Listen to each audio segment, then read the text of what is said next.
አሰላሙ አለይኩም ወረህመቱላሂ ወበረካቱሁ የቻናሌ ቤተሰቦች እንዲሁም ክርስቲያን ወገኖቼ ሰላም ሰላም ብያለሁኝ። እንዴት ናችሁ? እኔ ያለው አልሐምዱሊላህ ረቢል ዓለሚን። ይኸው እንግዲህ በአንድ ቪዲዮ እኮ ናፈቃችሁኝ። ይኸው ዛሬ መልሼ ወጣሁኝ። አሁን ስራ ላይ ነበርኩኝ። ስራዬን ጨርሼ ዛሬ ቪዲዮ መስራት አለብኝ ብዬ ወጣሁ።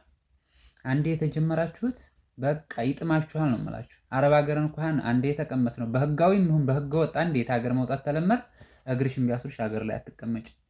እና ሚዲያም ላይ ማውጣት ተጀመርሽ ያው ነውና እንግዲህ ይኸው በአንድ ቪዲዮ በቃ ዛሬ መውጣት አለብኝ ብዬ ስራ ጀምሬ ግማሹን ትቼ ግማሹን ጨርሼ ነው ወደዚህ የመጣሁትና ወደ ቪዲዮ እናንተ ጋር ለማውራት እና ቤተሰብ ዛሬ የመጣሁበት ነገር እኛ አረብ ሀገር የምንኖር ልጆች ማለት ነው። ያው ልጆች ልበል እንግዲህ ያው ልጆች እድሜያችንን ማጥናናት አለብን እንጂ ሰዎች ላለማለት ልጆች እና ምን ለማለት ፈልጌ ነው፣ አረብ ሀገር ላይ ስንመጣም ሆነ ስንኖር ብዙ ፈተና አሳልፈን ነው።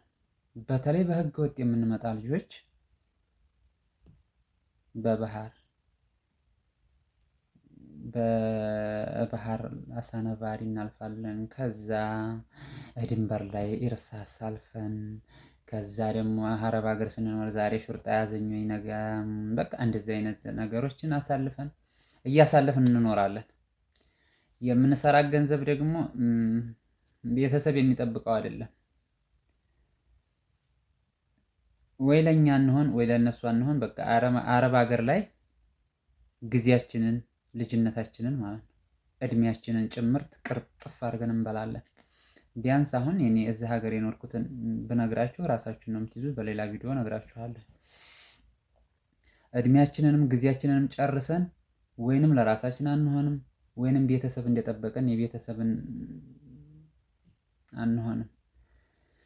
ቤተሰብም ሳይረዳሽ አንቺም ገንዘብ የለሽ ለራስሽ ታትሆኚ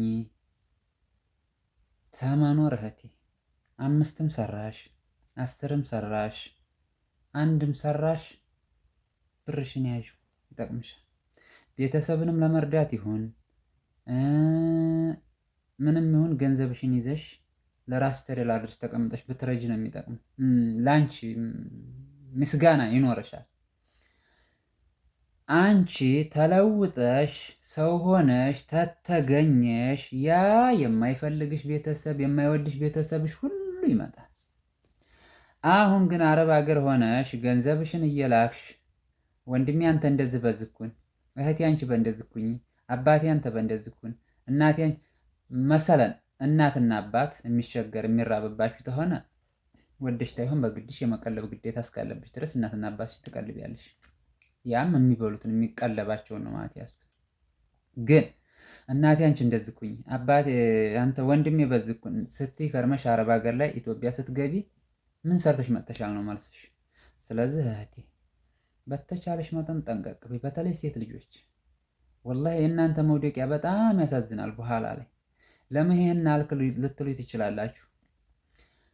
አረብ ሀገር ላይ ጊዜያችሁንም እድሜያችሁንም ጨርሳችኋል። አረብ ሀገር ላይ የመጣችሁት ትዳር የሚባለውን እንደ ጓደኞቻችሁ ትፈልጋላችሁ። ልጅ መውለድ የሚባለውን ነገር በዛው በሀገራችሁ ተከብራችሁ መውለድ ትፈልጋላችሁ። ግን እሱን ትታችሁ እስከመጣችሁ ድረስ እራሳችሁን ላይ ፎከስ ማድረግ አለባችሁ። ወላሂ እናንተ በጣም ነው የምትሞኙት እህቶች።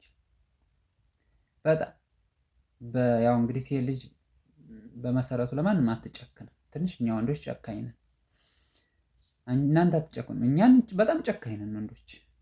ያው የአገሩ ሁኔታና ያው ሆኖ እንጂ ከእናንተ እኛ እንሻላለን ጨከና። ሴቶች ግን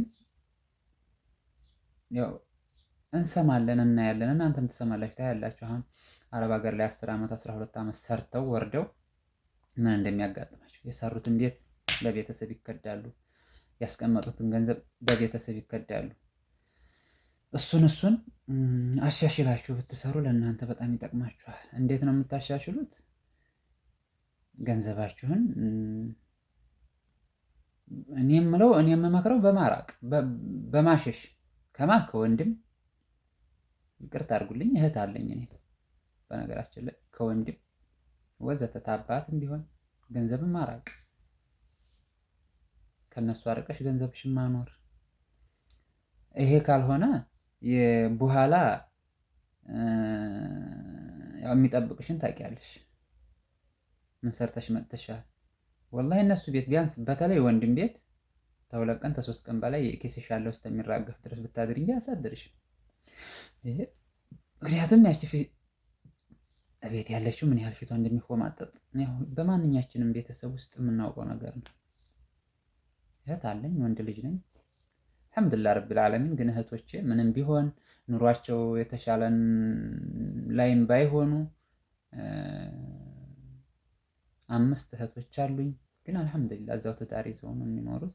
ተመስገን። አንዳንድ ጊዜ አረብ ሀገር ላይ ያላችሁን እህቶችን ሳስብ አልሐምዱሊላህ ተመስገን፣ እህቶቼ እንኳን አረብ ሀገር ያልመጡ ነው የምለው። ለምን መሰላችሁ? እኔ ወይንም አሉ ባሉ ሳይሆን የማወራው በአይኔ ያየሁትን ነው።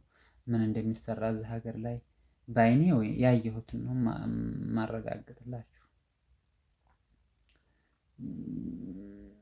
ብቻ እዚህ ሀገር ብዙ ልጆች ሲሰቃዩ ስላየሁ፣ ብዙ ሴት ልጆች በፍቅር ምክንያት በየዋህነት ምክንያት ገንዘብ አኑርልን ብለው አፈቅርን ብለው መከራቸውን የሚያው ወይ ፍቅሯን አታገኝ ወይ ገንዘቧን አታገኝ።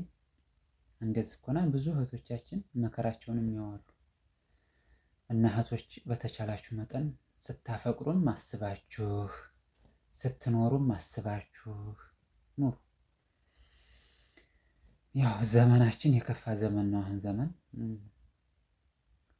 ያው ፍቅር የሚባለው በቃላት ብቻ። ኑዘኪሩኩም ብሰላቲ ዐለል ሐቢብ ሰለላሁ ዐለይሂ ወሰለም። አረብ ሀገር የምንኖር ልጆች እውነት እንደኔ ታስቡበታላችሁ ወይ? የእድሜያችሁን ጉዳይ የጊዜያችሁን ጉዳይ። አሁን እኛ ጊዜያችንን ተጠቀምንበት እድሜያችንን ተጠቀምንበት ነው የምንለው አረብ ሀገር ያለን ልጆች ወይንስ ተጠቀመብን? እኔ በጣም ነው ግራ የሚገባኝ። አንዳንድ ጊዜ ሳስበው በጣም ግራ ይገባኛል። ሀገር አልገባ ምን ይዤ የሚባል ነገር አለ። እዛ ሀገር ደግሞ ያው አመቱ እንደወር ነው የሚደራረበውና ብቻ አልሐምዱሊላህ ረብል ዓለሚን። ያው ከኛም በታች አሉ አካለ ጎደል ሆነው ሀገር የሚገቡ ሞተው ሬሳቸው ሀገር የሚገባ።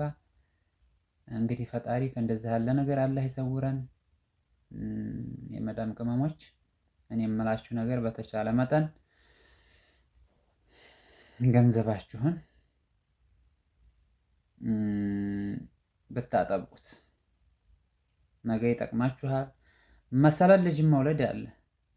ልጅም ስትወልጂ አረብ ሀገር 10 ዓመት 8 ዓመት 9 ዓመት ወዘተ ስትፎክች ከርመሽ ልጅሽን እንደገና ተሰው በታች ሆነሽ ማሳደግም አትፈልጊም። ተሰው በላይ መሆን ትፈልጊያለሽ። ስለዚህ አረብ ሀገር እስከመጣሽ ድረስ ገንዘብሽን ያዥ። የእውነቴን ነው የምላችሁ። በጣም አረብ ሀገር ያለን ልጆች በጣም እንሸወዳለን። የምንሸወደው ባለማወቅም በማወቅም ነው። በተለይ ሴት እህቶች ናችሁ እና እንደዛ ነው የምላችሁ። ሸር፣ ሰብስክራይብ፣ ላይክ አድርጉልኝ። ቪዲዮዬን ተወደዳችሁት አበረታቱኝ። ወዳችኋለሁኝ። ለዛሬ እዚህ ላይ እናቆማለን። መልካም ሁኑልኝ።